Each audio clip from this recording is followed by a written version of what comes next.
another episode of the SiXFramesPodcast. Yo! Wow. So many people here. I know, right?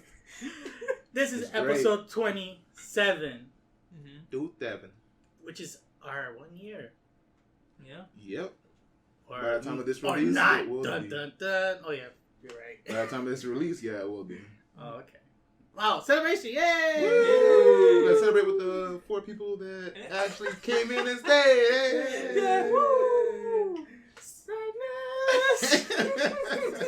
We'll sing that at the end.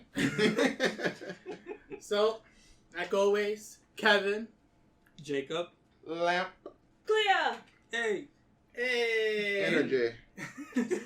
And empty people. And empty people, yay! Can't forget them. Can't Yeah. forget that. They're the true heart of this podcast.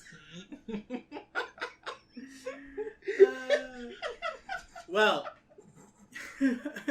before everybody That's sad. Yeah, it is. continue laughing, our first topic is not a review, because we already did it, but a spoiler review, which is another review, which is Cannon Busters. Yep. We're going back to Cannon Busters.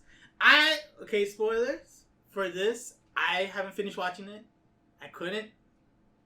But our good friend Lamp did. And he seems very upset. I'm not that upset. It's just, it had a lot of potential, story-wise.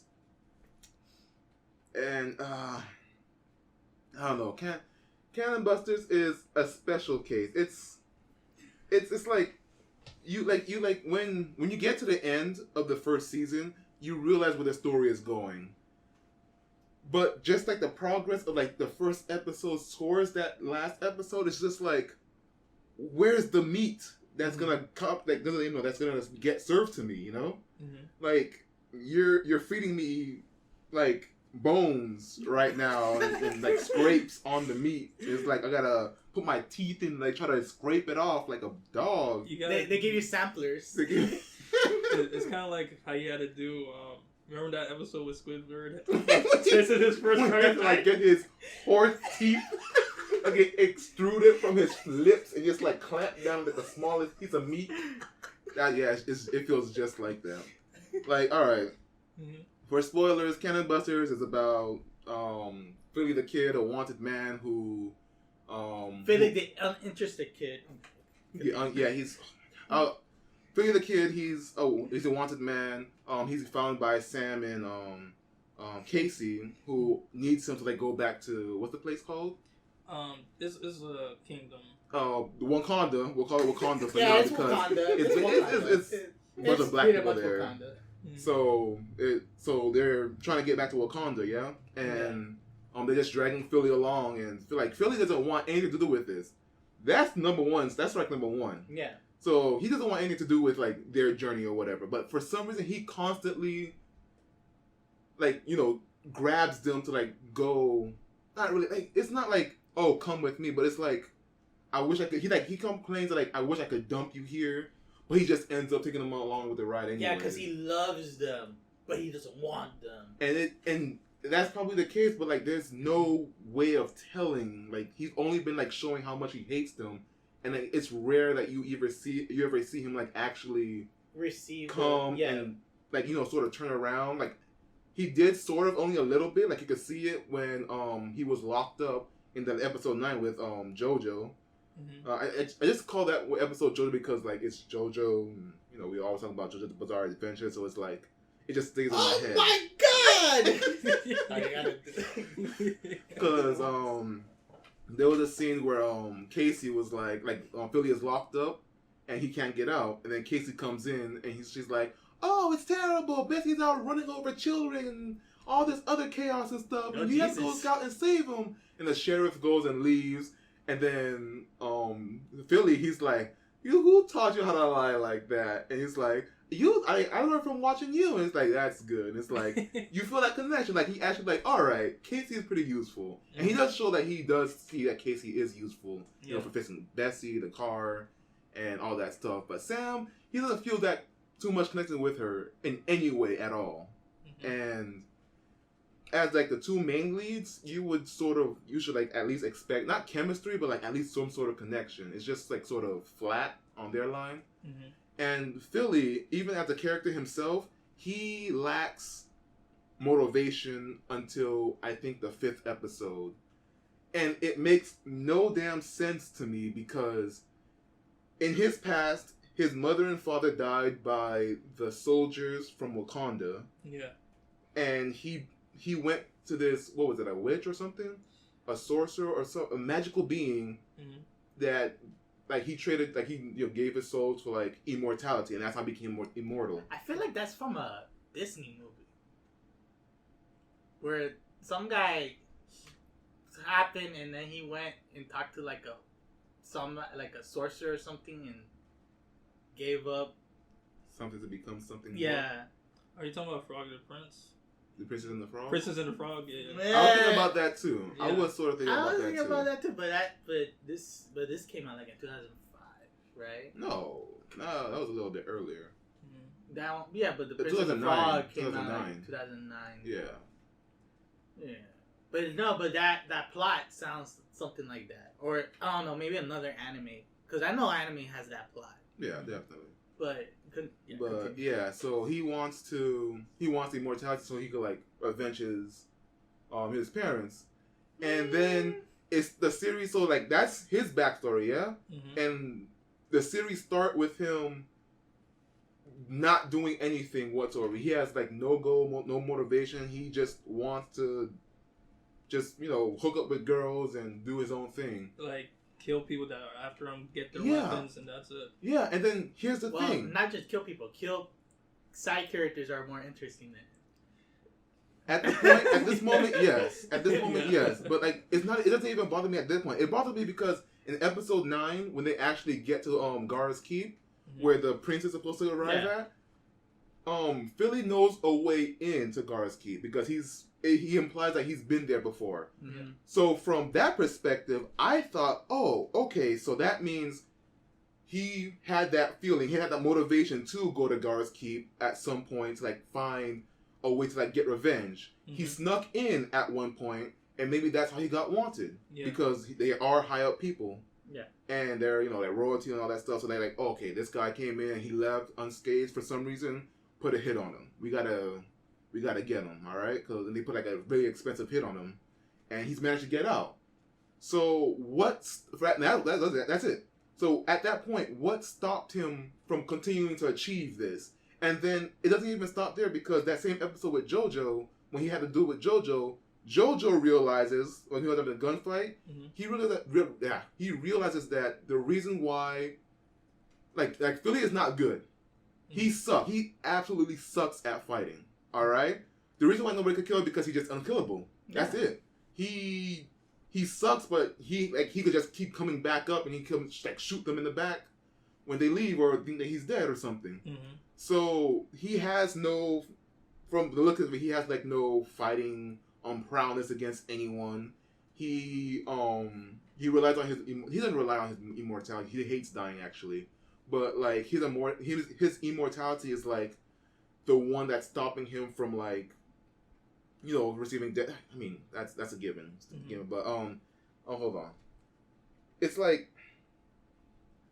he sucks at fighting, but he's unable to like achieve his goal to like get revenge on the people that killed his people.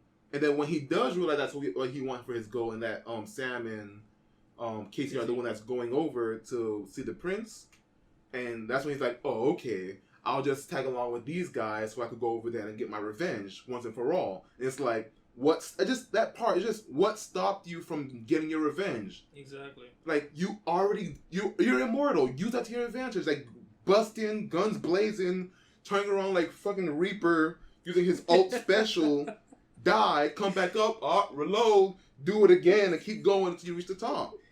I guess at some point he got kind of like tired.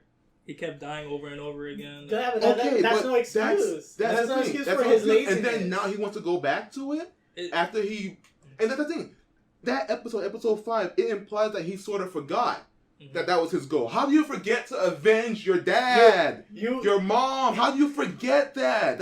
No, Philly cheesesteak, please. So he went to become immortal, and then he's like, well, I'm immortal. Oh, I forgot. I have to kill some people. I don't know, because like between the time he got immortal to the time he supposedly broke into Garrett's keep or whatever, it's just like, I don't know the gap. I don't know how long it was. I'm not sure if he did it recently. I'm not sure if he did it when he was a kid.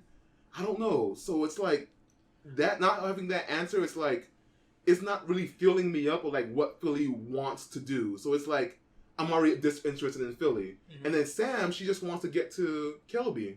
Yeah. And not have any character development. She does have little when Philly like teaches her how to like, you know, make fun, and it's cute and it's like, you know, nice. Like these guys, like this one guy comes over and like, hey girl, how you like? She's like, oh, she likes being with multiple people and all that stuff, like inside adult innuendo jokes. Yeah. Then she like takes them to his friends, like they're all gonna, you know, like, you know, have sexual intercourse with her. But like when Philly realized that, oh shit, like he did it. Here's the thing. Philly realized that this guy is taking Sam to go have sex with all his other friends. He's like, oh shit, let me go get her. Why? You don't give a shit about her. What's your motivation to go save her? I mean, I guess like go to Garrett's keep, but like you could just leave her there or go to there. He could go there himself. He don't have to.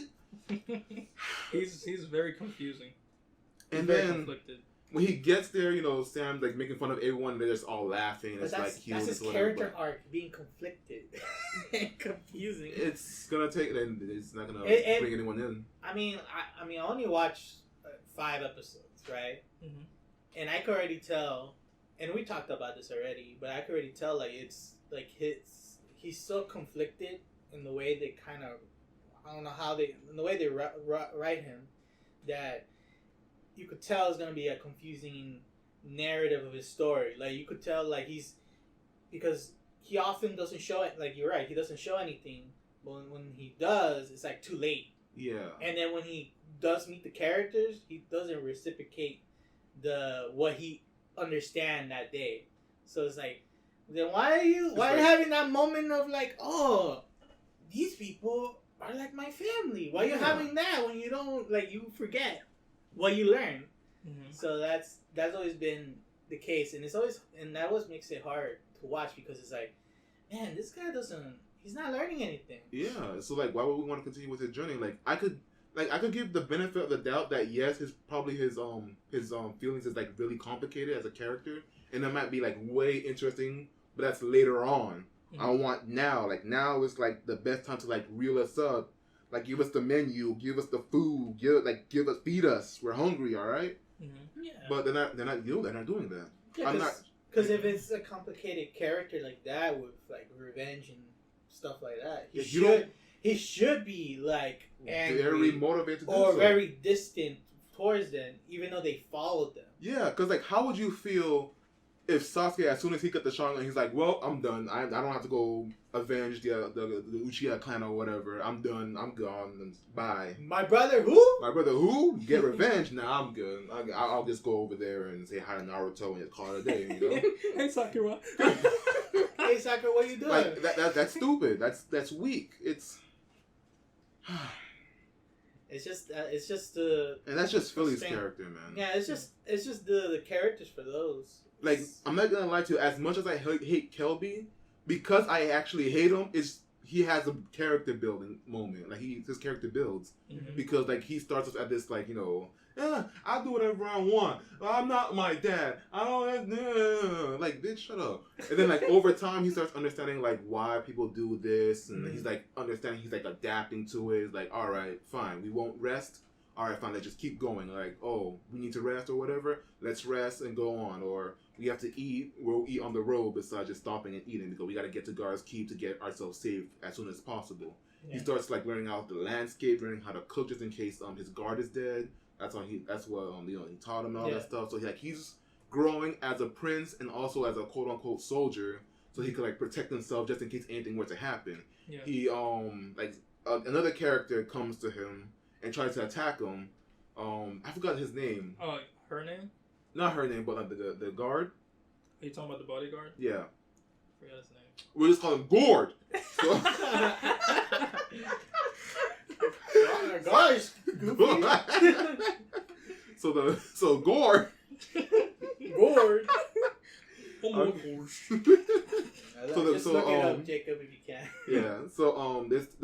bodyguard like just like bodies like the entire group. It reveals like the one of the people that was sent after to like kidnap Kelby was a female soldier, and they capped from like a different clan. Yeah. And they had like bad history, even though they sort of patched it up in the future. But their history was like so deep, it's like it sort of like seeped through and like got that like sort of like revenge thing going on. So like she's still determined to like kill Kelby, or like bring him to like whoever she needs to bring him to. But then over time she's like, all right, he's the prince. He's trying to change. Things are changing. The castle is like in ruins. Everything's like going wrong. He's out here when he shouldn't be. So like they spare her life and they take her with him. I'm not going in order, just so you know. I'm just jumping around to like show you. That's fine. Like tell you like all the like the problems I had with the show. So like they go along with them to the like Gar's Keep, and when they actually get there, they realize that there's no guard. Like Kelby realized that this is weird. There's no guards. Nothing's like there's something that's weird for like this holy sanctuary for the prince and king and whatever. And like in the beginning, like he's like, oh, there's people there. Like we can just go in. It's like, no, dude, it's obviously a trap. Like come on. And then like here it's like, so he has character development, and like. It's great, even though I didn't like him. Like I grew to like him because like he's growing as a person. Yeah. He's understanding like how the world works. He's no longer the bratty. I mean, he prince. still is. Well, he is, but like he's no longer the bratty character from the beginning. Yes. Yeah, the bodyguard's name is Odin. Odin. Yeah. The guy who looked like a Yu-Gi-Oh monster. The guy who looks like the guy from Fire Emblem 3 Houses from the Blue House. The dude. Yeah. I want to call him the dude, but like I'm like I can't. It's gonna be confusing, but. Odin. Mm-hmm. So yeah, I mean that's Kelby. And even Odin had like a sort of character arc. Yeah. Growing. Because he's becoming the caretaker. Yeah. So he's like the dad. He's becoming a servant father. Yeah. Character. And he's like trusting him to like do these things as he grows up and all that stuff. Yeah. So that's their characters. Casey, she has like a small character development. She does get influence from Philly, and it stays with her throughout the series, which is cute and nice because I love Casey. She's adorable. She is a child of mine, man. I love her so much. Sam, she is. Her character development ranges from nothing to turning into a giant robot to fuck shit up, and then losing all her memories about it. So it's like she wasn't even there to begin with. Mm-hmm. So I can't say anything. I can't say much for her, but like near the end of the episode, that's when like everything. I think like, that's what it is. It's just that people like the main characters that your attention's towards, don't learn shit. So it's like every episode is like first episode. Yeah, it's like an episodic sort of thing. Like everything just sort of gets reset or whatever. Yeah, but like even in episodic stuff, people remember shit. Or learn from their mistakes or learn something, right? As long as it's consistent. Yeah, that's consistent. That's the consistency of episodic. But this is like every episode is episode 1. It's a progression. It's like it's supposed to be a progression, but it feels like we're still in the same place, and it's like. It's like walking in place. Yeah, it's like every character development in episode 1 transitions over to like the last 2 episodes of the season. It's like there was like no build up to like this, and like the last 2 episodes were like really interesting. Yeah. Well, at least episode 9 was really interesting. Episode 10 sort of like dropped steadily, but it's one of those like it's like they don't tell you anything. You don't know anything. And then when it comes to the final, they just dumps all the information. No, not even that. Not even that? Like they dump a few, but not everything. So they just throw rocks at you. Hey, remember this?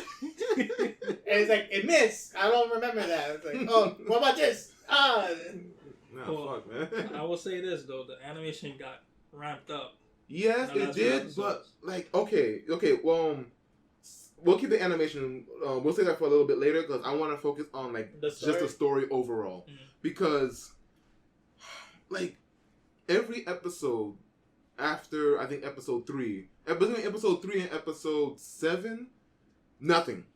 Mm-hmm. Nothing was important. There was the only progression to the story was with Kelby and Odin, and their progression and their like journey to like the keep. Mm-hmm. Everything else with Philly, Sam, even the samurai dude. Because like once he comes in, he dips. Episode 5. He does. He jumps in like, hey guys, I'm gonna join you for a bit. All right, guys, bye. Next episode, and he comes back like episode 10 or 9. Like, bro, the best character comes in at the last. best character comes and goes. And not even that. Bessie doesn't even do the transformation. Mm-hmm. Like after episode 2 or 3, that's never it. comes That's back. the last time you see. That's the last time you see the transformation sequence, and that's what I want to see every episode. They could have filled that episode with the transformation to like make up for the lack of because story. if it's gonna be episodic, then they should use the freaking robot like any other episodic as robot. much as they can, but like they don't, and I don't blame them because like they don't always fight giant monsters or whatever, and that's fine. But I know, I think that's the fault. I mean, they should have done it like a monster. But they had a crab demon. After this, the episode started with a crab demon and Bessie running from it. Mm-hmm. You start the episode with Benny running from a crab demon? Instead of fighting it? Instead of fighting it, and then they transfer to the car, and then it leaves, and like, what the fuck? What the fuck? It should have. I mean, yeah, that should have been like a Monster of the Week type of show. Where, like, all right, they gotta fight the monster, transform. Bessie. I mean, it doesn't have to because it's still a western in a way. Yeah, but like it has. I mean, it has a giant robot, so if you you have have a giant robot, you sort of have to commit to it. At least you have a few things you have to do with that genre. At least use the giant robot, or do a lot of Western style stories where like they're doing gunslinger shit, they're doing things like that. I mean, they have like a lot of Western style like aesthetics. But aesthetics doesn't mean. Exactly. The story is like, wow, look, it looks like. It looks Western. It looks Western. Country. Remember this in another anime? Remember, all it does is like, remember Trigun? Like, it's, like, the plot, like, all the episodes that revolved around, like, Sam, Philly, and Casey, they just feel unnecessary. Like, you could have filled it with something to, like, build up to, like, this ending, which is not as climactic, which is fine, but like there was nothing like building up to like the intensity or like the severeness of that. And then not even that, 2 characters that you see in the intro don't even show up until the last 2 episodes. Are you shitting me? The ones who were like, who are those? And you're like, I'm hyped to see like that one girl that like had the eye patch and she like lasers fucking Cyclops the whole thing and it blows up. You're like, oh shit, she's so cool. I want to see what she does. This is her character introduction. They're in the cell, right? Odin goes into the guard's cube because he noticed that, it's probably an ambush, it's a trap, nobody's there, something's wrong. He goes in, realizes there's a bunch of blood everywhere. And then the girl, one of the main protagonists with like the floating hands, and the purple hair. Like a Rain Man character? Yeah. Like a Rain Man character, yeah. And she just like, she attacks Odin, captures him, and they go ahead and torture him to like find where the prince is, yeah? Mm-hmm. And then at the same point, while they're doing that, Philly, Sam, and Casey, they go to the secret entrance that Philly knows where to go, and they go try to find Kelby. And they go, and they they're sort of like making like small ruckuses or whatever that catches their attention, and they're like, oh, what the hell is that? Yeah, you two, go check them out. And they're in the shadows. I'm thinking they're gonna have some epic like, oh, they're gonna rise up the shadow.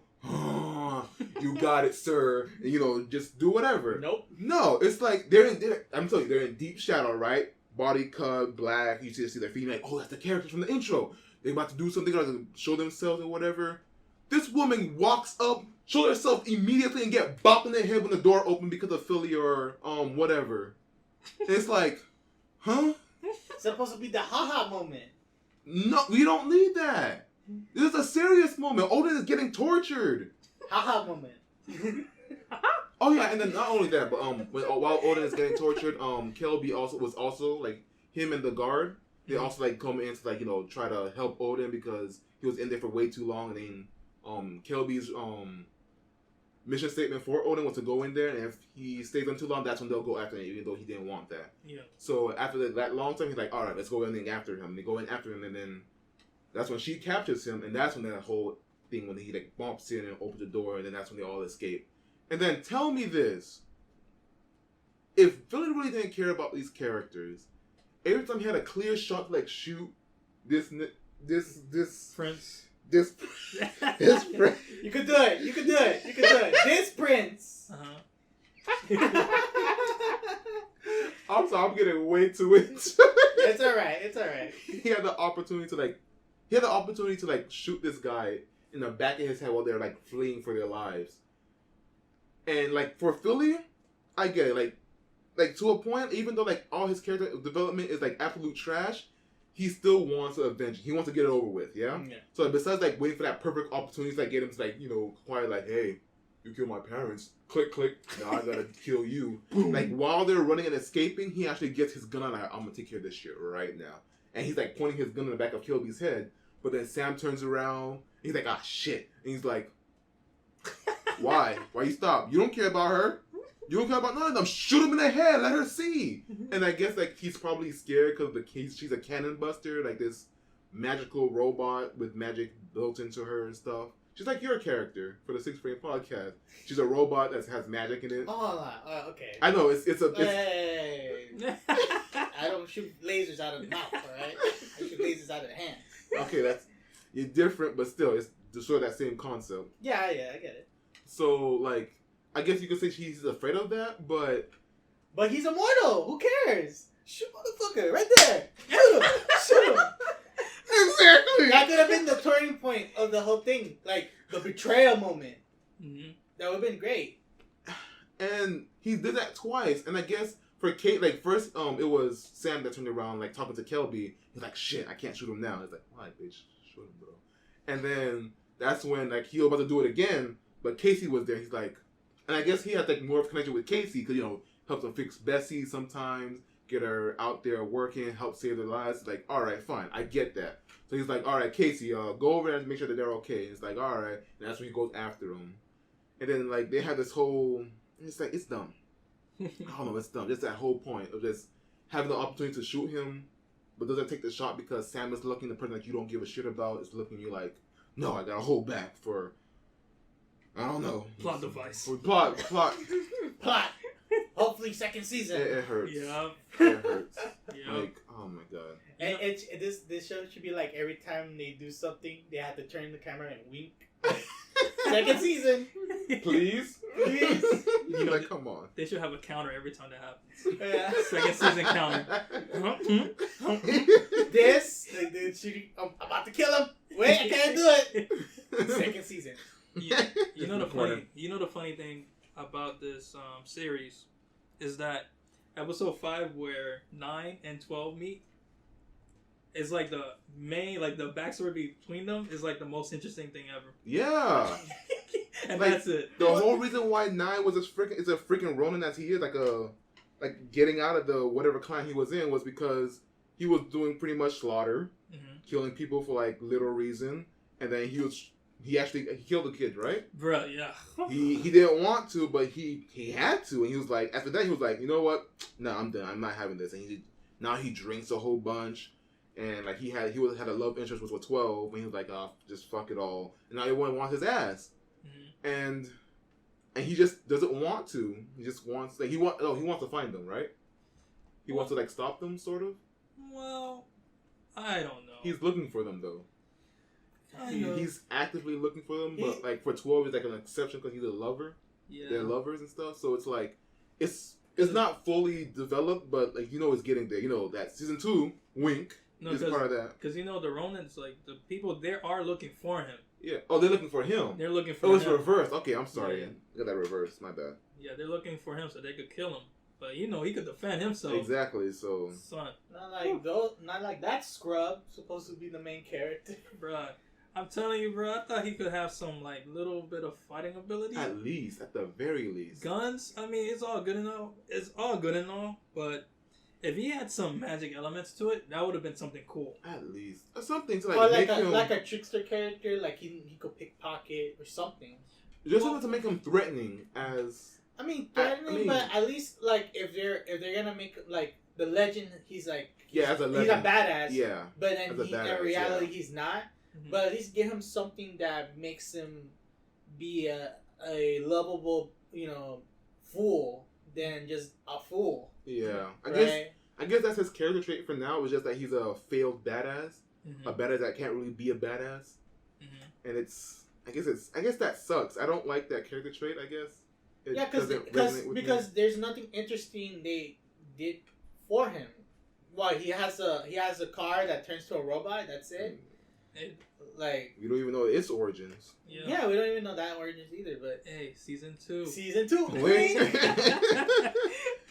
Ridiculous. That's the only that's the thing. Like when you it's so hard because you don't want to compare it with like anime, but it lends itself to be because that's where it's animated for. It's in the motherland, right? Yeah. Another thing too.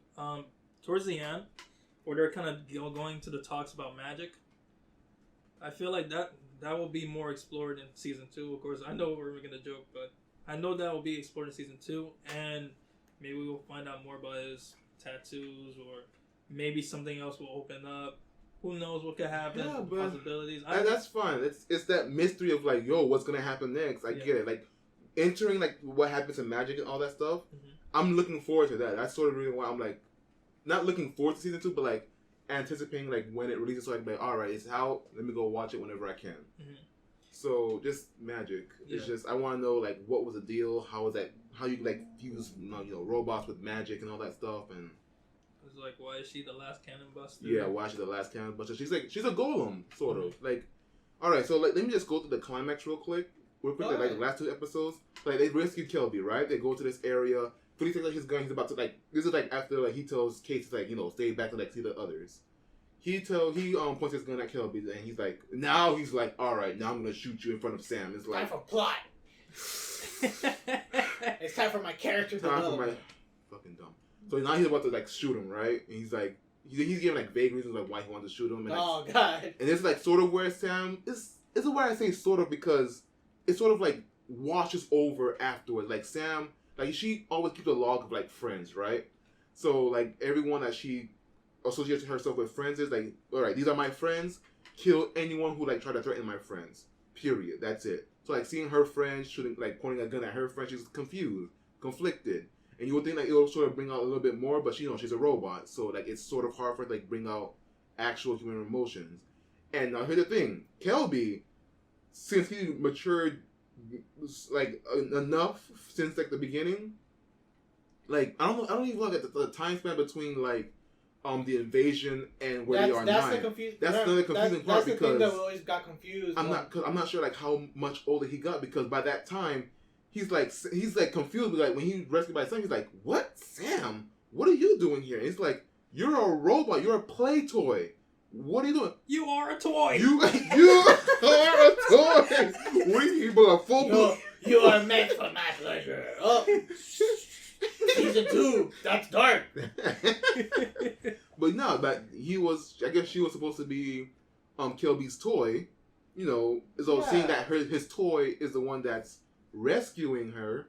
Steven Universe. That's bro. We'll get there too, but that's what it feels like. Surprisingly, it's like the toy, like his toy is rescuing her, and she's like, "What are you doing?" And then, the lady with the purple hair comes in, stabs him in the back, Philly in the back, and kills him. So he's unable to shoot him, and he's like, "What?" She's like, "What? What the hell is going on?" And then she's trying to capture Kelby and all that stuff, and then she tries to like. I forgot what happens. Like something like threatens Kelby's life, and then the female bodyguard, Hilda, who was with the one that was captured by Odin and Kelby when she was trying to attack them in the beginning. Mm-hmm. She comes and this time she sacrifices herself to like save Kelby, and I guess Kelby like grows and he grew attached to like people and his robot servants. So like when he saw her die. He started started crying, like, no, don't leave me, please, all that stuff, developing emotions. And then, Sam comes in with, like, no emotions at all. It's like, hey, Kelby, can I help? He's like, no, you're just a play toy. You can't do anything. You can't feel. You're just a robot. And she's like, why are you saying those main things? But I want to help you, Kelby. I'm here for you. I'm your best friend. He's like, no, I don't want you to be my best friend. He's like rejecting her. And it's all like right because it's fine for him to like reject her because at the same time he's like going through all these emotions. Because I also forgot to mention that they mentioned that they killed his father. Like they was like the main antagonist was torturing Kelby's father. Yeah, the Digimon character. Yeah, the Digimon character was torturing Kelby's father, and then over time after they figure out like where he was going, that's when they like, all right, we don't need you no more, kill them. So like they told him, and now he's like broken. So like he knows his father is dead. his hometown is destroyed. There's someone that's after him. Everything's like building up on him and like hitting him. It's like seeing that his playtoy coming to save him. He's like, what the fuck? Get out my face. This is real people we're talking about, man. Emotions, all that stuff. It's like, it's building on. So it's like, all right. He's breaking down. I get that. So he's lashing out on Sam. It's like, all right. I understand that. Let that happen. What's up, Jacob? You also forgot to mention about the Digimon character. How he's a son. I forgot about. I just fucked that entire thing because like he's a son. He's the son. He's the prince's brother. But he's the first son though. But wasn't the Digimon monster like a woman at one point? No, it was always a guy. No, it was always a guy. He was showing his mother, showing like his mother before he remarried and got Kelby as a prince. Okay, so that's. So he's pretty much the main, not the main antagonist. I think the Eye of Magic or whatever. We don't know what it is. I think that's the main antagonist because like he's like putting the rules on the Digimon character that's supposed to be the antagonist of Kelby. Wow, this is Digimon. Say what you want. Digimon. That boy, Digimon. Digimon monsters. Digimon champions. So his character development or a character arc is pretty much that he got magic to come exact revenge on his father, destroy his entire kingdom to like keep it. It's Digimon, man. And that's a Digimon. It's very interesting. Other than his whole goal is just to get Kelby, so he could kill him or whatever. Yeah. Want to just send a hitman to just kill him and call it a day. Heavens know why. I guess they'll explain to season 2. Wink. I guess I don't know. Okay, so then after all of that, then the robot, Sam, has no importance, even though she is a cannon buster, right? Because the prince doesn't know that, right? No, I don't think so. He doesn't realize that she's a weapon. Yeah. A weapon of both machine and magic. Yeah, so like that's what I found kind of weird. Is like, so this whole time you never knew. I guess not, because I guess because Sam's purpose was to be Kelby's friend and to protect Kelby. And that was it. So being a cannon buster is like pretty much protecting the future of the kingdom. And then when that happened, of course I didn't watch it, but when that happened, that should have been the point where when he was rejecting her, and then bad things happened to him again, she should have transformed into the cannon buster. Well, that's what happens, because it wasn't happening to him; it was happening to her. But then did he saw her become the cannon buster? Well, yes, eventually. But that's a little bit later because, because she kidnapped her, they take him away, they go into their ship. Yeah, because when you say that, I was like, okay, that's good, but like not him seeing or knowing that this toy is a weapon, is like kind of hard to believe to let it as a cliffhanger. If the whole entire time is them trying to find each other. Well, not trying to find each other. It's just her trying to find him. Yeah, find him, but the reason is to protect him. So like that. Yeah. Kind of like you have this armor, but you're never gonna use the armor. I think that's sort of true because Odin doesn't even know that she was a cannon buster. Yeah. So I guess it was like a secret to everyone. For some reason, I don't know why, but I guess season 2, wink, wink. I don't know. Yeah. But the king secretly put a weapon to protect him. So just to get this over, because I want to get to the animation, because that's one I hated so much. It was so dumb. But I'll finish the climax real quick. So the climax is like after they kidnap Kelby and take him to the ship, Philly comes back to life. He runs over. He tries to jump on the ship because he wants to kill Kelby. So their antics pursue. And then that's when Odin, he's fighting the ninja guy who we have no idea who he is. Yeah, no, he's just there now. Ninja. And Nine is fighting the girl with the robot eyes. Now she's just there, and Nine's just waiting there, seeing this woman die. And he was like, "Oh, he was here all this time, but he was just drinking beer." And it's like, come on, guys, you guys gotta make a better intro than that, man. For Nine, and that was just some lazy writing right there. Like, oh, Nine was here all the time. That's why he's in the climax now. It's like, shut up. He was there all the time in the bushes. No, but inside the building itself, guards keep all this. Get the fuck out. Drinking that beer. Drinking beer. It's like, shut up. Shut up. The more beers he drinks, the more powerful he gets. Yeah. Mm-hmm. So I guess whatever. So then they're on the show. They're trying to get Kelby. They're all fighting back and forth. And then Casey, she's decided that all right. And then actually Sam, she's like, all right, Kelby's in danger. I need to shoot him. And she's also trying to kill Philly too because now he's a threat to Kelby, which is her best friend.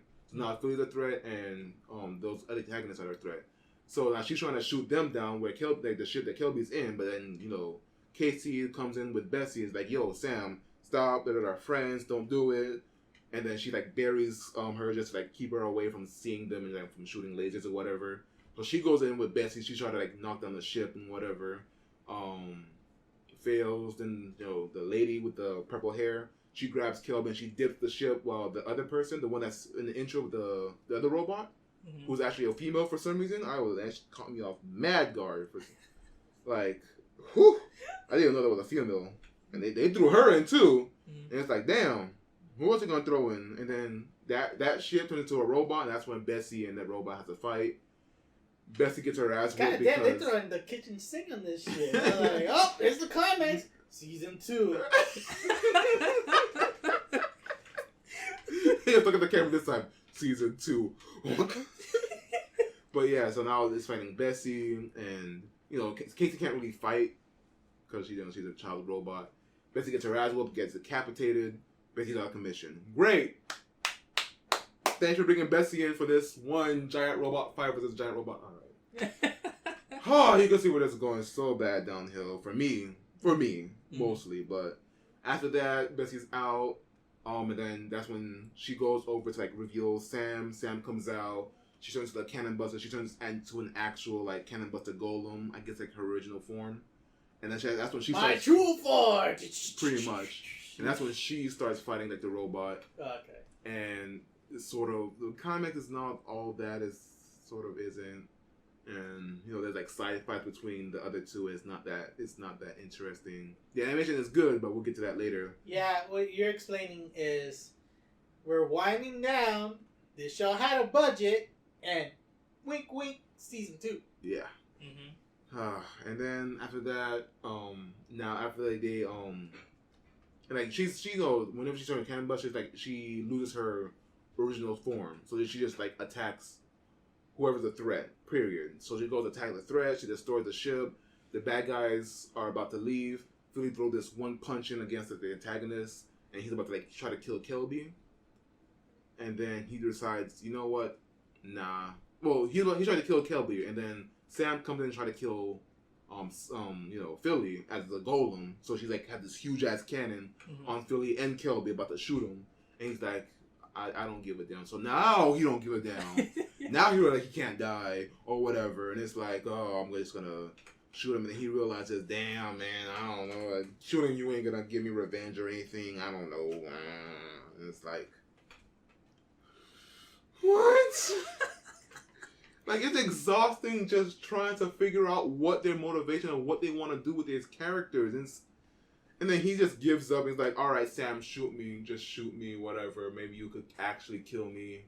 And then Sam just starts fighting back her memories. And the golem's confused because I'm the golem that's supposed to protect. Or I'm Sam or whatever. Back and forth. Reverse back to Sam. Bad guys get back up. Grab Kelby. Dip. Yep. And then Sam comes back. Oh, where's Kelby? Season 2. And they all gather together. And then this started so dumb. So after Bessie's the story, he's like, oh man, Bessie, my baby is gone. And then they all about to oh, we're gonna go save Kelby now, right? And then I said the dude again. Odin realizes that she's a cannon buster. She's a powerful weapon. You should come along with me if you want to kill Kelby. And all right, I'll bring my friends too. And besides Philly just saying, nope, I'm done, bye. He says, what? I have to drag these guys with me again? Oh, that's just perfect. Say no, dumbass. Just say no. Damn, you don't owe them nothing. Why? Oh, and then, 9 is only going to tag along because, hey, there's beer at the rural area. All right, I'll tag along just for the beer. And then the Odin's like, all right, it's gonna be a crazy group. Too bad most of them will leave and return at the end. Yep. And that's a wrap up for season 1. That was the most. Oh my god, that was a bad ride, bro. Like I don't like roller coaster, but this one I was screaming throughout the whole while. Get me off! Threw up.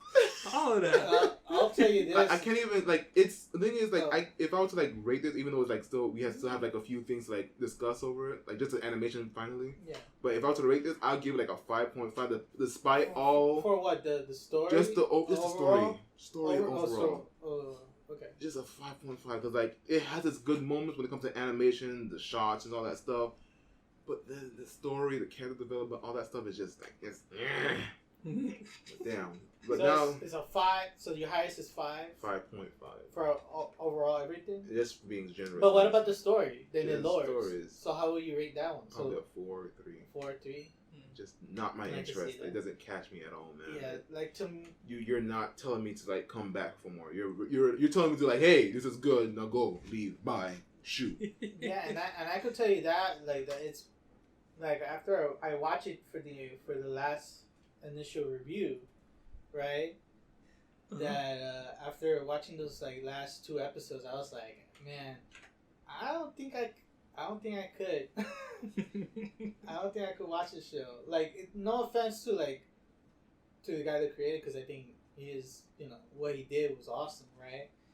But it's like, man, this story, the pacing, and like I could just tell, like the pacing's like, oh no, this is gonna like it has to be some work. Yep, it's massive work, man, massive, and it takes work for you to like sit down and watch. And not like blow your brains out. You know?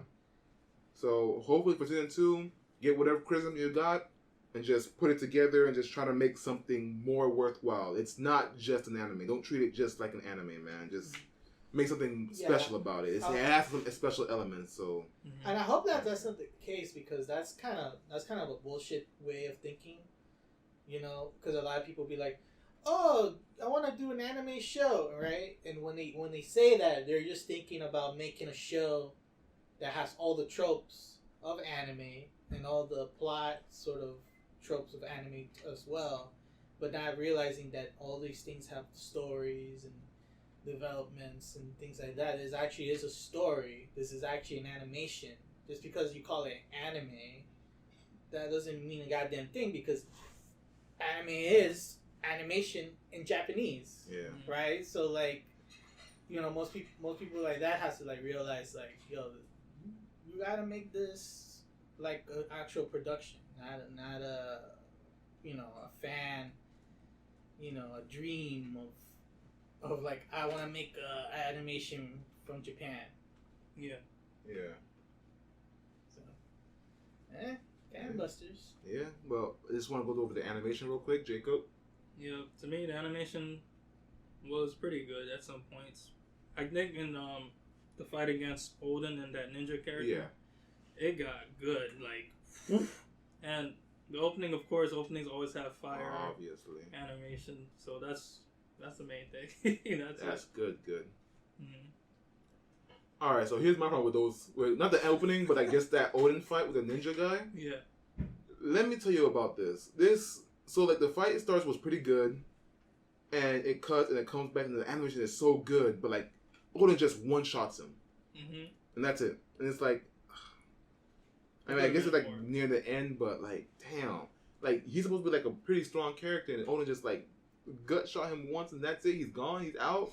Like, come on, bro. Hey, But the animation was great. The animation was really great. Gave it the Soul Eater treatment. Well, here's one animation that I could not let slide by. Mm-hmm. So remember when I told you that Philly punched the guy who held Kelby hostage before he like pointed his gun at him? Let me tell you what happened. When he went over, like she had Kelby captured, right? And then she didn't know that Philly came back up. Mm-hmm. So when Philly punched him, it was sort of this like black and white moment where it's just like line sketches, and it's supposed to be like this very dramatic punch. You know how like when Luffy punches like the celestial dragon, really like this powerful punch, and he just knocks him out. Yeah. First of all, it was a weak ass punch, all right, because she got back up later on, so it didn't mean shit. Second of all, that animation was not warranted for that punch. When punches like that come in, it's supposed to be like this powerful, I'm gonna knock you to like the next series type of punch, all right? That's what it's supposed to like feel like. But like that whole shot, like that whole black and white moment, I was like, why is it used for this? It's like she just slapped him and that's it. Like they used a cool moment for like a transitional fight. They wasted a cool moment for a transitional fight. For like something that just like happened once and that's it. Like not even that, like the whole, like these two characters, they don't know each other. They don't give a damn about each other. There was no impact of why that animation was needed. Like when Luffy punched the Celestial Dragon, his friend was being sold at the auction. Mm-hmm. His friend was shot by this one person. Mm-hmm. His friend was being bought by that one person. Mm-hmm. His crew is in the middle of the most powerful, the world government. So if he fucks them up, his crew is fucked up, and he is too. Mm-hmm. So now Luffy has the choice: let this be and move on with the fight before shit goes down, which it does, and it backfires completely, or he's gonna go ahead and punch this dude. And what he does, he walks up to him. Slowly, pulls back and knocks the living shit. It's like we wanted him to punch him because of how much these characters are suffering, and it was worth to see that emotional impact on that character to punch him in the face. Seeing her get punched in the face should just been like a regular shot. Just like, hey, pop! Mm-hmm. That's it. It shouldn't have to be some epic, Chanel! Or whatever. It's just some...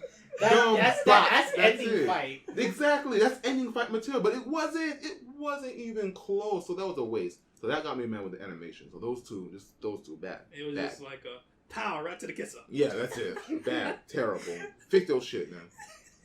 Yeah. And that's the thing. Cannon Busters, I got it all out, y'all. Yeah. Got it all out. So you ready for season 2? No. Yes. No. I'm not. No. Like I don't want to watch it, but I want to see if they improve, just to see if they improve. That's all. That's the only reason why. So, anyone else with Cannon Busters? Hey man, you pretty much. Yeah, you spelled it off, bro. Yeah, I already explained the last time we talked about Cannon Busters. Mm-hmm. Right. So finally, you got to finish watching it, Kevin. Halfway point. He's not gonna finish watching it. I mean, it's just hard because it's like. There's a lot of stuff that's really good out there. Yeah. And like coming back here is like a chore. And once it becomes a chore, I get lazy, and then it gets lazier and lazier to watch it. Mm-hmm. You know? So, I don't know. I need to, be held to my will, against my will to watch it. Mm-hmm. But I'll probably finish it. I don't know when it's going to be. But probably later, who knows? Yeah. Take your time, bro. Really? Mm-hmm. I'll wait for season 2 if it comes out. Yeah.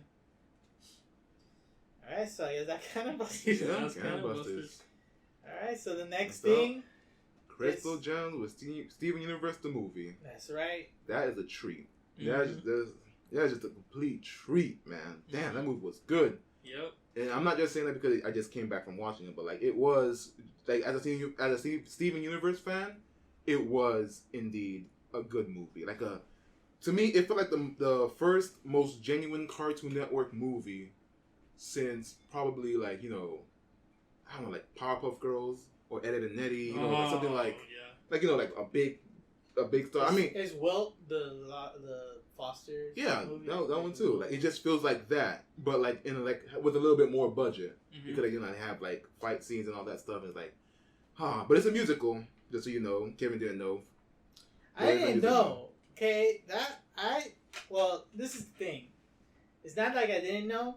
I seen the signs of it being a musical, and I'm not dumb. Of course, they're gonna have music in the Steven Universe thing, but I just didn't know that the whole plot, it was gonna be sung, not talked or have fight moments like they do in like a normal episode. Well, that's sort of the thing. The movie feels more like a bigger episode. Yeah, but the ones that have a lot of music.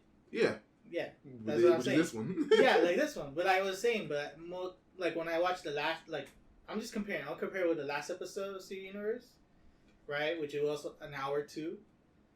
That yes, there was people, there was the singing part, whatever, but there were just moments of character and story, and then talking and figuring out stuff. And I was like, okay, I was just thinking in the mindset of like that normal thing. Like, I just didn't realize they were just gonna sing.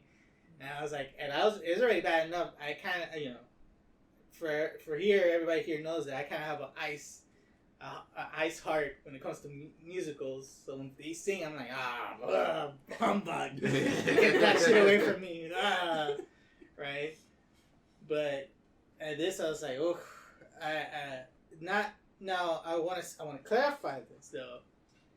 I don't hate the music. The music is really great, but you don't want plot and music together. I just don't want plot and music together. Exactly. It's just my my personal aesthetic. So it's like when I see plot and music together, it's like, ooh, better not. Because like when the movie starts, right, and then it starts with them. Okay, look, the first song for the movie. All right, there you go. And then when he teleports and he said bye to Connie, it's like, and then comes the music again. All right. And then I was like, pause. What? Pause to see the time. It's like, it's 8 minutes and it's still singing. And I was like, oh no. And I just was like, I just let it play. I was like, okay, let's go. And they were just singing and singing and singing. I was like, oh man, I don't know, this is hell. It's like my hell. Oh man. Oh boy, I actually feel your pain, cause like just between I realized that like after every song is always like another one, just like probably like 2 minutes before the next one even starts. It's like, damn, did we talk? Clea? I'm like the opposite of y'all, because I love musicals. Wait, no, I love that. I love everything. I mean, I don't love musicals. No, but like just Steven Universe is on. It's just fire. I just want to say that everybody. I'm not gonna quote anybody that's missing, but the majority of this group loves music. Yeah, loves musicals. Yeah, like, the except music is for good. Kevin. Kevin don't like it. So when we have the 6 frame animation, that's how you kill Kevin. You kill him with music. Kill him with music. That's how you do it. Mm-hmm. But yeah, I like musicals. It's just not all of them. So, how you feel about the? Well, as an outsider peeking in, I actually really liked it a lot. Yeah, like, I love the animation, and like every single time I pause it to do something else, I'm like, damn, I really want to go back and see what happens next. Just dragging you in, like, what you doing, Steven? Yep, and you know what? The music didn't bother me because it was actually important to the story. Now, like in some movies, they just throw it in just for the sake of it. Call them out. Go ahead. Strange Magic. I don't even know that movie. I don't even know it neither, but just throw music in there. Bad. Now, I want to be. Let me say this again. I'm not ignorant to the fact that yes, it's true. It is important to the plot. It's just that shit kills me. All right, continue. Like, I understand sometimes it can be distracting, but for me, it's like, since it actually made sense, it didn't bother me and it flowed well. The only problem that I had with the movie is like the ending. Yes. Because it felt too easy. Because like at the part before like Spinel and Steven started fighting, I literally thought, oh, that was it. And then they kept on going. It's like, okay, they're fighting. Okay, so maybe somebody's gonna die. I don't know. Hold on. I don't know. That's how you know. Hold on. That's how you know. That's how you know that she's an outsider. Cause I saw last episode and all the episodes, and I'm like, I'm already used to them not solving it by bullshit things like friendship and holding hands and talking it out. Mm-hmm. So when that ending happened, I was like, of course they ended like that. Of course. Honestly, what else would they do it? Honestly, I had a different picture of how the ending would be. Yeah, because it tricks you. Because when you see, when you first meet Spinel, right? You're like, are they finally gonna have this like epic moment where they're just gonna fight?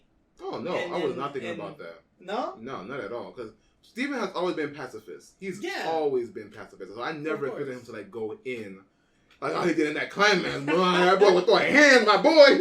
But I was not expecting like solving the problem with like, violence. Yeah, no, never. That's not Steven's way. Steven's way has always been pacifist. He kissed the ground and make boo boos go away. Exactly, that's what he does. So like, I'm not talking about like the ending of how Spinel's character was resolved. Mm-hmm. That's what got me mad. Yeah, because that was dumb. Because that was a cop out. That was a cop out. That was mad dummy, bro. That was that was the most cop out. But that's again. I was like, it's like that's the show. That's the show. That's but what like, it is. It could have easily ended a like the most gem way ever. Like not really joining the crystal gems, but like. Staying in the home, like staying in Earth, right? And just making friends just from the people on Earth before she just before she build up her character and all that stuff and whatever. But she just bye. I want to learn. Bye. Deuces. Bye, y'all. Like what? Like you show up. You like that's what doesn't make sense. Like she shows up because she was lonely. Now that she realized she's not lonely no more, she leaves the people that taught him that to go be friends with people that made her lonely to begin with. Well, not. No, it was Pink Diamond that made her lonely. No, I know she. Yeah, because she was an asshole, right? Oh, Pink Diamond was a that big bitch was. She was an asshole, but the point was that through all of that, she still like. Go with the people except for the person that actually was helping her. Like, why are you going with these people? They don't know shit about you. They only know you as the toy. Yeah, exactly. Why? Yeah, so... That's my gripe. Like, she was abandoned for 6,000 years by Pink Diamond, and then all of a sudden, I'm gonna go back to these other diamonds. Hey, they're not gonna do the same thing. Yeah, it's just like, I don't know. I thought maybe she would remain the villain, maybe, or maybe like, I don't know. Mm-hmm. Again, like usually the most Steven Universe course when it happens to gems, except for Jasper for some reason, is they're mad when Steven befriends them. They sort of grow on Steven, so like just like how Spinel does with her, and you would think that besides being a crystal gem, you just stay here with us. Well, I'll still be your friend. I'll teach you the ropes of being friendly. Making multiple friends besides just having one, and just growing from there, and just. What if they like change it with her? Like I know there's like a weird connection that I'm making, but like how like we talked about that Spinel kind of looks different from all the other characters because like the animation. What if everything else kind of like changed with her too? What if she kind of like was different from like all the other gems that came in contact with Steven? Like instead of staying with him, she just like remained the villain or something. For like the future, I don't know. Well, that's the thing. That's the thing, Clear. You're giving Steven Universe way too much plot.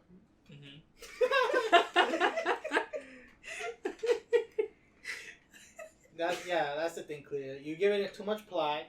Because the thing is, that movie is the climax. That's the end. That's it. No more Steven. That's it. Well, that's not. Well, hold on. I'm just look. Right now, we're just accepting the fact that it's over. We're not having Steven Universe Shippuden, are we? You mean Boruto? We running now. We're running. Okay, slight interjection here. So there's speculations, and of course Rebecca Sugar, she hasn't outright said it, but Steven Universe is coming back. That's in the works. But she can't really give out any more info than that. She's tight-lipped.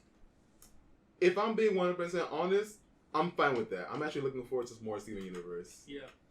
I guess I'm fine with that, but the problem is that you can no longer... Like, how we saw in the movie, he kind of admits that he can't really have a happy ever after, Yeah. So he has to just, has to work. Mm-hmm. So hopefully, if you bring it back, they bring that growth, and then that's what the difference is that he's not gonna solve it with just talking and being a pacifist. You know, has to change. Mm-hmm. So in order to make this, you know, Steven, if they make him known with neck and with maybe he's now older now, I don't know what they're gonna do. But if this is the new generation, like this, it has to be different. Yeah. It has to be a different view of how he is like growing up. You know, we can't just have the same song and dance, right? And just take it like that. Like, oh man, I can't watch it anymore. Like, yeah, but the thing is, like, it's all like I can't. But no, but I could. But the thing is, I know, like that's like the formula. Yeah. For it. So like, no, I understand what you're saying too, because like, you know, I mean, I'm not saying that it should be like straight up pacifist, like, oh, give me a hug, you big lug. I know Steven has to change because like sometimes it's not gonna be just sit down and talk like he does with all the other characters that came into contact with.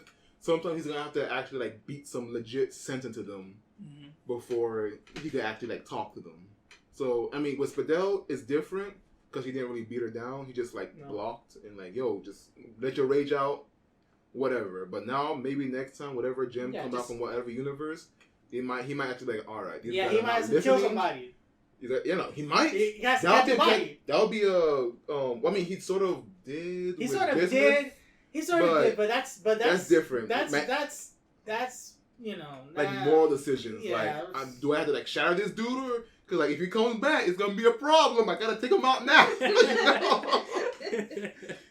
So it's like it's gonna have to come to a point because like he is a galaxy saver or universe saver, whatever. So he has to like hold up that line of like making sure that everyone is safe. So there's another threat that's coming in.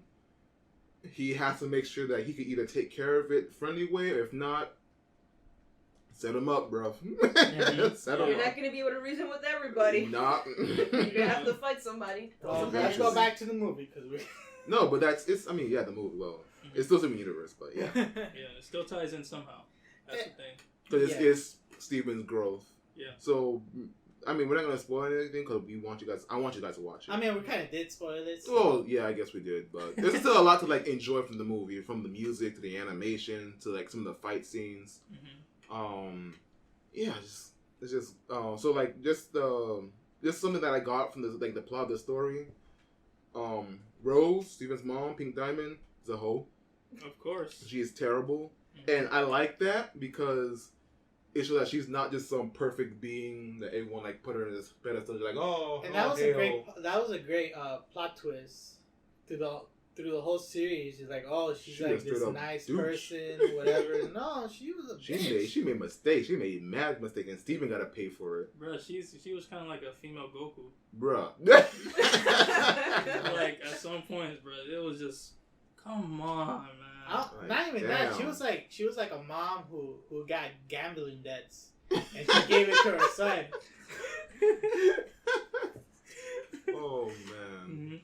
But yeah, so Pink Diamond, just her having like, I understand like her role in like the whole like story of Steven Universe, but like leaving Spinel like there for just like for 6,000 years. Like I understand that you like vanished over time. I'm not even that because like after she left, that's when Steven was born. So it wasn't even that much time between like Steven's birth to like now. So like 16 years probably. That's it. So like, damn, like 60,000, like I mean not 60,000, but 6,000 years. Like leave her there. Like you could at least went back. Like after you like freed the Earth, you could at least went back. Like, hey, Spinel, come back. You know, just come make new friends. You don't have to just be my friend. You know, you don't have to just be mine. It's just be us. Be free with us. You know. He's over here like, yeah, be say your thing, do your thing, liberate her from just being a toy. And at the end, she just goes back being a toy anyways. Yep. So she kind of regressed. Pretty much. Oh my god. Instead of being like her own person, she just went back to Which being her original purpose. Which I wish. And I also want to say something too, where like with Steven and the way he's with the other like the big gems, and like the way he kind of treats them. I'm like, no, that's you're acting just like your mom. You're acting like a shit. Like they're not hard to deal with. You could deal with them. You deal with even worse, right? Mm-hmm. Right? Hell, that's how you save them, right? But like the way you're treating them, boy. No, right? Beginning like, Boy. I don't want to stay here. Deuces. Yeah, like, female wow. Goku. Teleport out of there. Oh, I have a responsibility? Bye. Oh, I want to put some. I want to give my opinions too. All right, so where do I even start? Go ahead, just start whatever. Okay. I would say the beginning of the movie was pretty cool. You know, we got to see Steven after the whole season 5 ending and how everything wrapped up, and it was kind of nice to see him have a neck now, and Boy. yeah. No neck having ass. and he's 16, and you know, some progression with Connie is there at least. Some, you know, romance, some hints there, but when Spinel came into the scene after Steven gave that message to the galaxy about, you know, there's peace on Earth, there's peace everywhere, or whatever, and he disappeared and went back to Earth, and then she came down. Her entrance was amazing. Her entrance was great, man. That lo-fi music that she has, the swings, the like electro swing. Electric, swing type of thing. It's like, that's great. I was like, yo, that's the vibe right there. That's the vibe. I think like her entire character like was revolved around. I think the music was revolved around her entire character. Mm-hmm. Like all of her, every music that came with her in the scene, it has that sort of like 90ish, like early 90 vibe with it, because like her whole character design is just like early 90s cartoon. You know, she had like the, you know, the eyes thing going on with her. She had like that bop that she always does. She has like that. She reminds me, like, she actually looks like Mickey Mouse, but what she mostly reminds me of is the girl from Skullgirls. Oh yeah, I forgot her name, but she's like a cartoon character. Yeah, she's like a early cartoon. Yeah, well, character. she's like, her design is not. It's 50s cartoons, but it has a lot of like 90s elements to it because it's like very modern. Yeah, she kind of looks like Jenny the Teenage Robot. Yep. Exactly. Yeah. We all she made has that the hair. comparison. Like when you know, we're spoiling it, but when like she got her memory, you know, reset, she had that. She looked like the Betty Boo type, you know. Yep. Yeah. Right. Before she looked like she had like the Angelica looking, you know. Mm-hmm. When she was like evil. And then when she had that scythe, boy, Maka, so yeah. Hey, that's where the anime reference comes from. Yeah, bro, it was fire, bro. But the music, bro. But I don't know, that's the thing. Like when I saw her fight, I was like, man, have they been playing Skullgirls and Nickelodeon? I mean, cartoon. They're both in the same place. Cartoon Network offices. Hey, but you know, when the animator is from Studio Trigger, he usually works on Steven Universe. So that's He probably just like, hey, you want world-ending climax? Make a season 3. I'll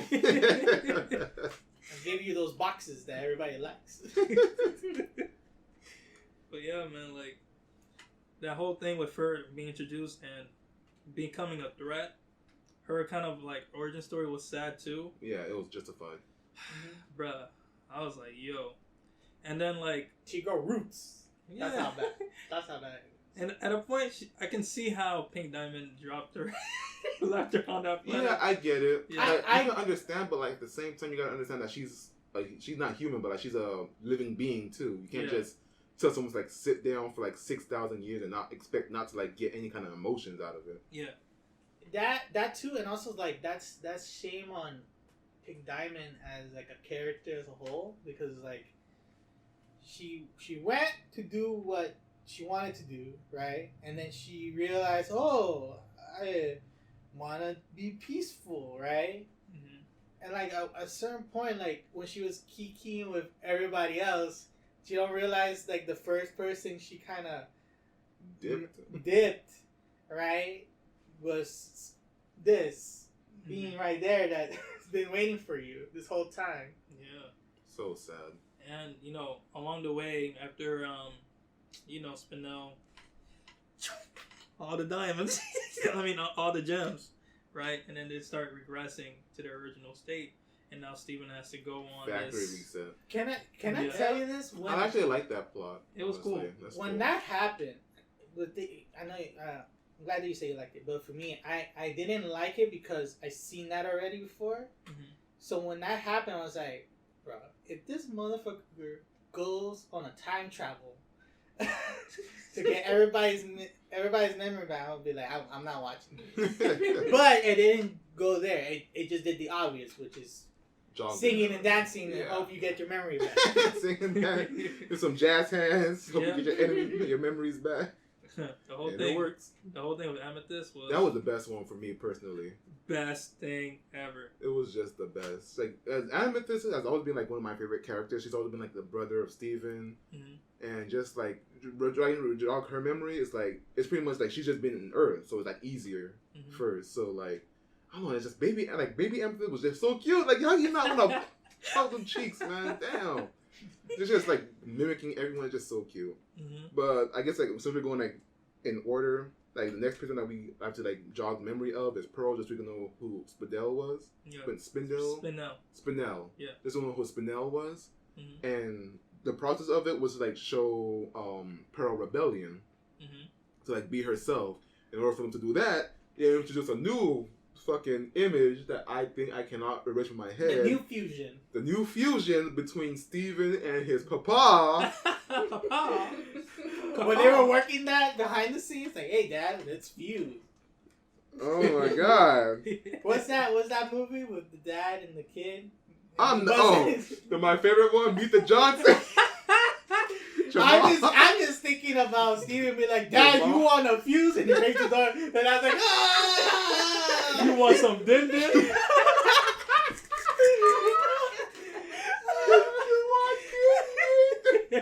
But before you go to your rant, when they fuse, right? I was like, what the?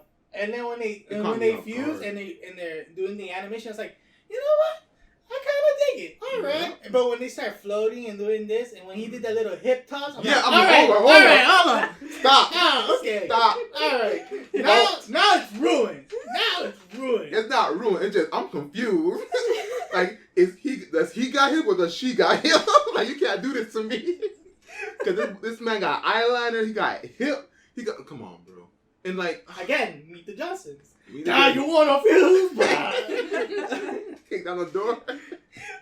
Like, oh my god, like I don't know what to say about that, because like even though it's not in the show, and I know like Rebecca's like moving away from that whole like using a sort of like sex thing, but if it technically sort of really is, so just that idea of fusing with your dad. Meet the Johnsons. I don't know. Like I know that's not the way it is. It's just weird. Yeah. Like you can't even call it a male fusion because if you do, you just like if you do, it's kind of messed up. It's messed up with all of them. I mean, he thick. Extra thick. And everybody could be hot dogs or pork chops. There it is. You know how I like hot dogs. I don't know, man. Like it just felt very weird. Yeah, but you liked it. I mean, she's an outsider. So I'm an outsider, so it doesn't really bother me. She's like, oh, that's cool. Okay. Like again, like I like the movie. I liked every aspect of it, even if everything went too fast. Like towards the end, it was just too like easy. Let's end it. Boom. Like I liked everything. It didn't really bother me. So. But yeah, look, it was cool at that moment because I was like, you know what? It's like that fusion, huh? All right. Yeah. But then after that happened, I was like, after the booty was loose.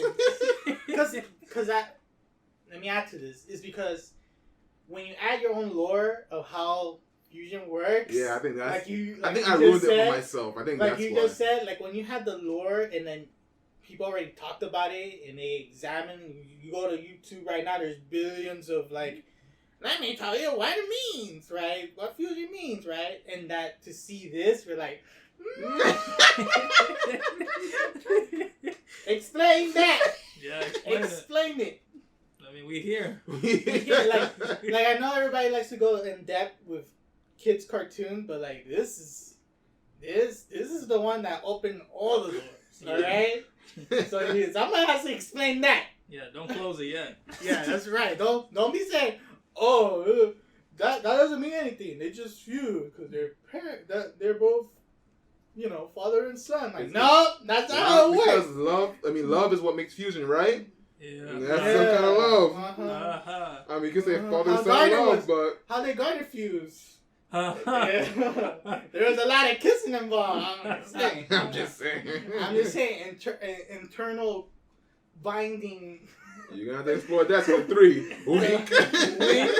That's when Steven Universe is an Adult Swim. Oh, plot twist. Yeah, you got some scissors. Everything is a reference for scissors. No, but continuing on, I want to say something real quick. And then the whole thing, Steven's gem is kind of fluctuating. Yeah, because the whole thing with Spinel's side is that it sort of is a factory reset sort of side. So like once you get hit with it, everything just reverts back to normal. That's why she did it, because Steven hit her with it. The gems because she hit the gems with it, and Steven too because she hit Steven with it. So like all these gems are like sort of in their factory reset form. So Steven is like his gem is like sort of reset to like episode 1, while everyone else is just from the beginning. And then like along the way, it's just kind of like him trying to like use his powers and all that type of stuff. Trying to bring people back, and then that moment when he starts realizing about his downfall, like about his Why his power didn't come back? How his power didn't come back. I'm like, bro, like you see blood in this one. No, boy. You see the cool shot with him, getting the blood and then kissing him and just and it sprinkles. And then he's like just singing the chant. Yeah, bro. I got chills. And then Spinel with the gumbo gumbo gumbo. Oh my god. You already know. I go went full Luffy, boy. He got the pistol. Knocked him out real good, I'm telling you. And then like it was just great. But like it was a treat. For seeing Steven stand up and fight though, blocking, doing something, it was so cool to see, bro. I was like, yes. Finally the growth. Yeah, exactly. That's his change, because like I said before, like he doesn't really like fight. The most he's ever done was like throw his shield and probably like attack Blue Diamond with his bubble, and that's it. I mean, I haven't seen like the last few episodes of Steven Universe after like they went to Homeworld. So I'm not sure if they did any like major fighting there. It is. He does fight, but it's the same. It's just blocking with the shield and talking. Talking. Yeah. So like to actually see Steven in the movie. The only time he actually does fight is when he does fusion with all the gems. Yeah, like that's how he just fights. Like against Casper. He doesn't fight like how he did in the movie. He has to have everybody with him to fight. Yeah. That's how it is. So like it's pretty unique to like actually see like after like a few years after Steven have grown up, to like actually like, all right, let me just take these in my own hands. So now you want to catch some universes, my boy. You gonna see some stars, Yeah, cause I can make a change. I'll sing that song. That song was beautiful. It was amazing, bro. If Martin Luther King was here, he was like, "Oh, it's my jam." And then no, that would have been his nightmare. That was great. No, but the ending song with the diamonds. Come live with us in the palace. There's a room waiting for you. Come on. Let us adore you. Oh, that thing was fire. Can I tell you this? When they sing that song in the beginning, I was like, bro, this is some harem shit right here, son. Some creepy shit like stay with us. Stay with us. Giant women want you, Steven. Oh, goddamn. But I could agree that the ending was a cop-out. We could have seen more with Spinel. But, maybe she'll make a comeback in the I hope so. Later seasons. Because I really did adore her, like, reset form when she was just all happy. She was so cute. Oh, my God. She was like... She was adorable. Like, before I saw the movie, I didn't understand why people loved her so much if she was an antagonist. Yeah.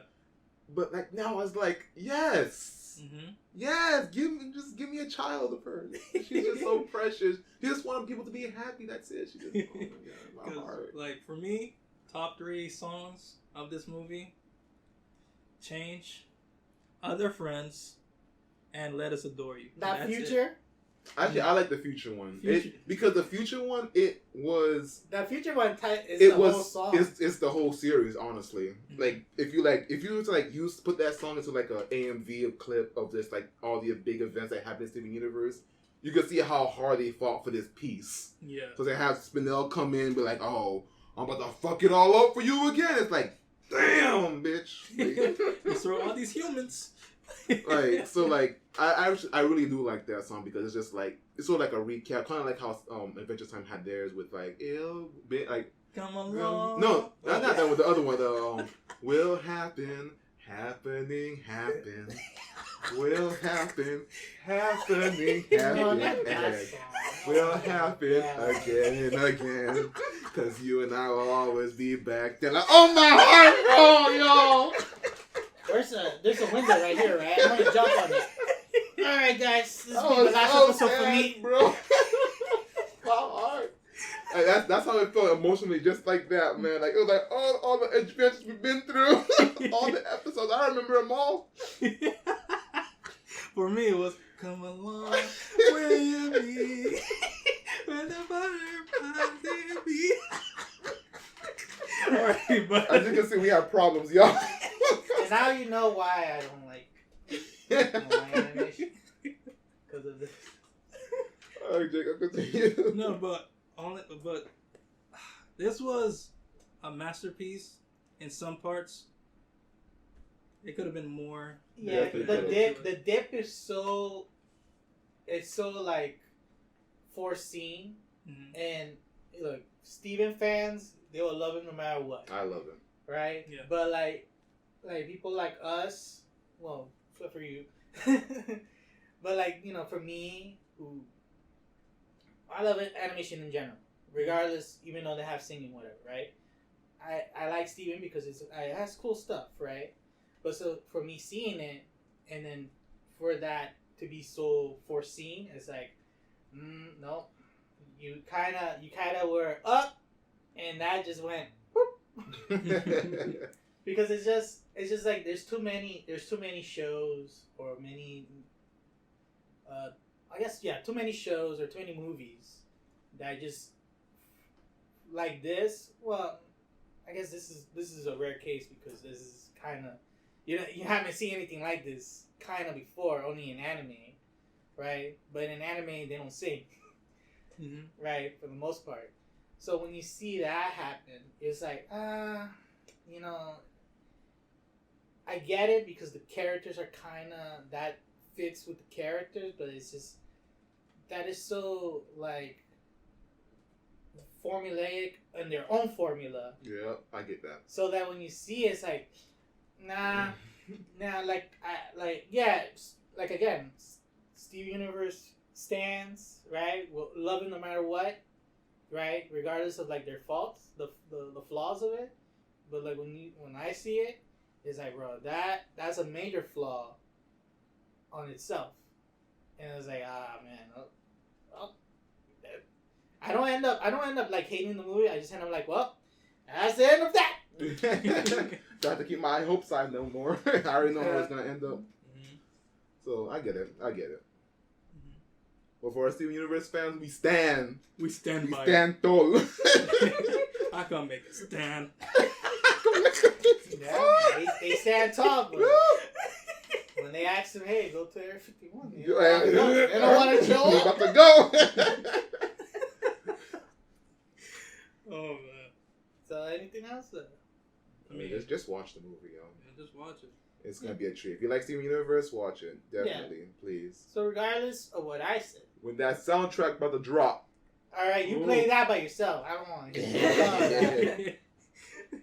But regardless of what I said about the music, because I don't like it at all, and I will say, when Steven started tap dancing, I was like, pause this shit. I got mad. I was like, come on, man. He's tap dancing with flip flops. Get the fuck out soundtrack is already out on Spotify. It's a rap, Kevin. Every barbecue we have, we're gonna play that shit. But no, okay. So regardless of the music, even I hate it, but the animation was great. It was swell. You know, that's what I always like about Steven. I love the way the colors is. Oh yeah. And the background designs are always the best. Yes, yes, it is. I will always give credit to that shit. That shit is so good. The backgrounds are amazing. I agree, man. That shit is good. It's good. Mm-hmm. I have no other words for it. It's just good. Yeah, and this one they enhanced it more because it was a movie. Yeah. So that's Great. So I guess anything else? Last things to say? I'm good. You all good? Watch the movie. Watch the movie. Or you want to rate it? No, I don't need it. As a fan, I can't rate it because I already know it's for me. It's perfect. Yeah, he's Stan. Yeah. Stan. I'm not gonna rate it. I don't want no heat. I don't want no Steven. I mean, you can go ahead. You can go ahead. Oh no, I'm good. Let's go to the next one. The next topic we're gonna do is Area 51. We got more news. They're still talking about this shit. No, because like the date to like raid the area was yesterday. And what happened? Nothing. It was just a party, I guess. Of course. Yeah. It was just a party. And he's became best. It's Burning Man, but the elements of danger because you get shot or bombed by a drug. You can. You can. If you attempt. Well, allegedly, you can. Yeah, of course. Because like what's it called? The people around Area 51, they was like threatening people like, oh, don't come to us because we got like like hidden bombs around here, so we'll fuck your shit up. And so we got landmines. Not landmines specifically. I forgot what it was, but they had like some sort of contraption to like keep y'all from like actually invading the place. Like let's be real, everyone. No one's really gonna go into like this government highly secured weaponized facility just to climb alien cheeks and interdimensional yams. Mr. Semi-Yams. Get them yams, son! Get them yams! Interdimensional yams! Yeah, eggs with hams. Semi-Yam. Semi-Yam, I love these green eggs and ham. Take it to The aliens are blushing right now like, what? Yeah. What's going on? They calm down saying, it's the truth. Bruh.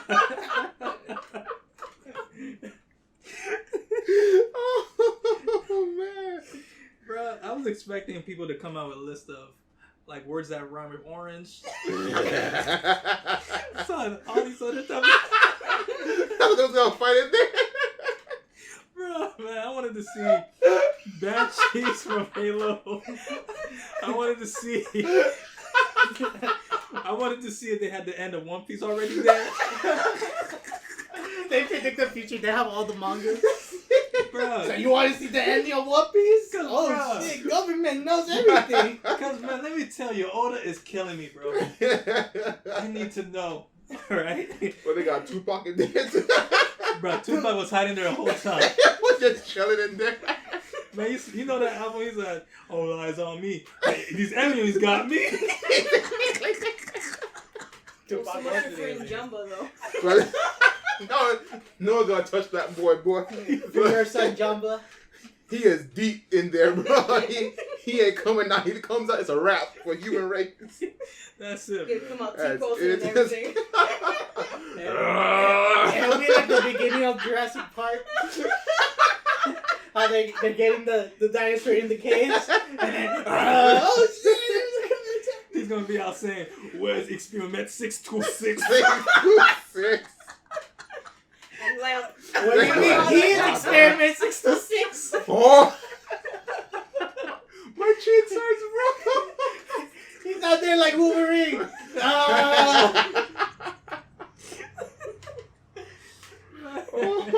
He comes out like the end of Apocalypse. But But yeah, like nobody was pretty much. They were just just relaxing there, like the alien costumes, memes, picket fence, the signs and stuff, just saying about the clap cheeks. It's so dumb stuff, bro. Bro, they should have just brought slippers and painted them all green and it's like clap cheeks, clap cheeks. Everybody Naruto running. Everybody Naruto, bro. Like, let me tell you the real reason why I want to talk about this subject right here, because this is history. This right here is our history. No, that's meme history. It's our meme, but it's also history because this is like government official stuff right now. Like, it's not just memes. It's just real, actual people went to government official places where they could have been shot. Naruto ran and celebrated the idea of clapping alien cheeks and yams. Like, I can't wait for my kids to read the textbooks. In 2019, the invasion for cheeks. The invasion for cheeks and yams came at a standing halt when they decided to throw a party instead of fear of death. Because they knew if they couldn't get cheeks, the cheeks would get them. They knew they was gonna get clapped, bro. They weren't playing. Bro, there was no way they would go in there. That is just if you actually people got arrested, yeah. Yeah. For actually trying to attempt or. There was a grandma, a woman, age 60. She was grandma. Yeah, grandma. So she was from California. She said, and I quote this: "I'll go trespass this facility no matter what. I must. That's a will, man. That's a bucket list, bro." First of all, you saying that right now, the government already heard you. Because after she said that, what happened? She got arrested. She got clapped. Now she got a clone. Uh-oh. More conspiracy. She got a clone. They switched her out. Look, guys, we didn't do anything to her. Go, greet them. Hello. They asked her question when she's free out of jail, like, so what happened? I just wanted to go visit the aliens. And then her eyes roll. Oh, man. Oh, her eyes roll, then Renegon comes out. Bruh, I wish. That would be funny if they actually did run ninja style. Through the hell bullets, and none of them survived, and they went to the government facility. They see all of the soldiers being trained how to run like a fucking Naruto ninja. Man, this could have been the 5th Great Ninja War, bro. Look at that trash we got. Bro, so many thousands of people dead, and I bet the government had a way to revive everybody. That's the first time we see people getting revived. Look, we didn't want to show you people, but revive. Like, what? They were like the government was like this. You learn pain. Now we will undo the pain. Now that you've seen this, erase. Men in Black. They probably had that shit, bro. Bruh. Maybe they actually did raid it, but they fucking everybody, bro. They must have walked away with some high-tech alien weapons, cause boy, imagine they left with Windows X100. What? X100, son. It has alien numbers and some weird shit. Bruh, it never loses its updates. It never breaks down. No viruses. Virus cannot even touch it. But this is the thing. When they took it out, it destroys all the windows that everybody owns. Bruh. Oh, shoot. Well, you know what's fire, though? What's fire? All right. You know what's fire? All the games that they got, all the games that we have access to, they been got. What? Last of Us 2, they had that. And 3, and 4. We played that already. Y'all late. And not to forget this, the graphics. What? Y'all play it. 1,000K. Son, that thing in your mouth. Bro, Ejected, bro. I think they would have saw an alien being hooked up by wires, and that's how we got our internet. just like in South Park, how we were controlled by a big giant router. Man, you know how we using 4G? They got 5G. No, they got the unlimited G already. All right, yeah. They got it hooked up already. Nah, they got Infinity G. Exactly. They just keep scrolling back and back. Man, y'all slow. Yo. And y'all captured us? I bet you if one of those people actually rated in there and they were like typing their friends and like, wow, my connection's so fast. Like, it's I could send everything to everybody. I got 5 bars. My 4G's not even taking anything. I'm connected to the Wi-Fi. What? Bruh, another thing too. You know how these celebrities, they got these phones that's about, okay, they have these phones that record potato video quality. Yeah. Son, they got us clear as bell. Like they see all the pores. They see our DNA. What the hell? They see the stretching of the pores. When we smile. They got molecules and everything, but all you gotta do is zoom in. And this guy got gingivitis. This guy got Man, we could cure that in the phone. Bro, they got all the cures in there, bro. Bruh. They got cancer. All of them. Bro, they got that alternate version, Thanos. The one who stacks everything back into reality. Bruh, they got the Infinity Gauntlet. Bro. I bet. They got Tony. They got Natasha. They got Natasha. I bet. They cloned him. Tony Stark is in a box. He's in an ice box sleeping forever next to Walt Disney. They're all in there, bro. They're all in there. The scrolls are in there. The scroll. Ooh. Oh shit. And Mickey Mouse is real. Hold on. I'm sorry. The scrolls. All right. So. What if the soldiers are the scrolls? What if the people who rated are the scrolls? Ooh. Oh shit. There's a big distraction. What happened to Ninja Run? What happened to Ninja Run? And their scrolls? Yo, we fucked up, bro. Where's Captain Marvel? She's there. No, she's not. She's in space doing some kind of whatever. I guess they got a tracker. They call Doctor Strange. Gotta call somebody. Oh my lord. You go in there, you find out that magic exists. There's unicorns and dragons. Oh my god. They got dragon bones in there, bro. We you. can't let them know. We can't let you know there's magical beings. Oh, bro, they got Godzilla in there. Oh. I know it. We have some kaiju in there. We have to have some kind Mothra's of. in a cocoon. There we go. There it is. That's it.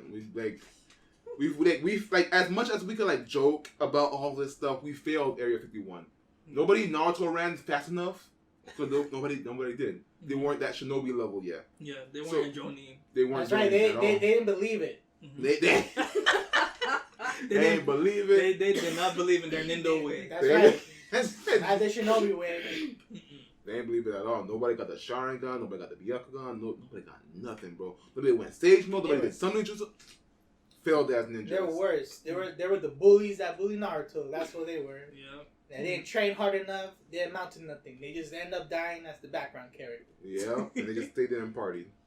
What a waste. Where's our Madara? That'd be terrible if you had Madara, bro. If Madara actually escaped, they started fighting all these innocent people, bro. Come on, man. That would have been a slaughter. I'd be like, oh, I can't watch this. All right, let me go back. Let me see what happened.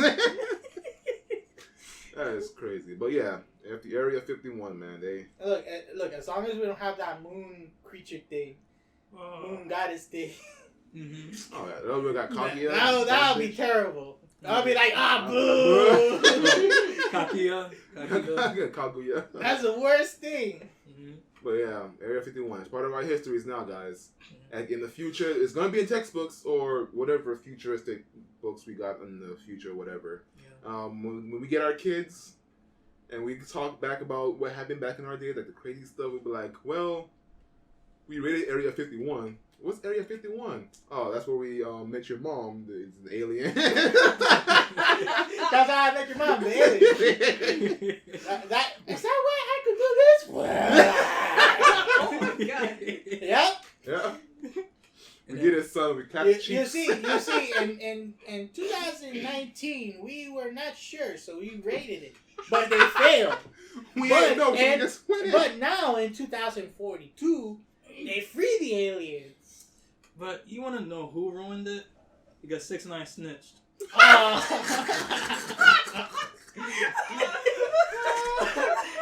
He's snitching everybody who's going to go and raid them. All the legit people who were going to raid them, 6ix9ine came in.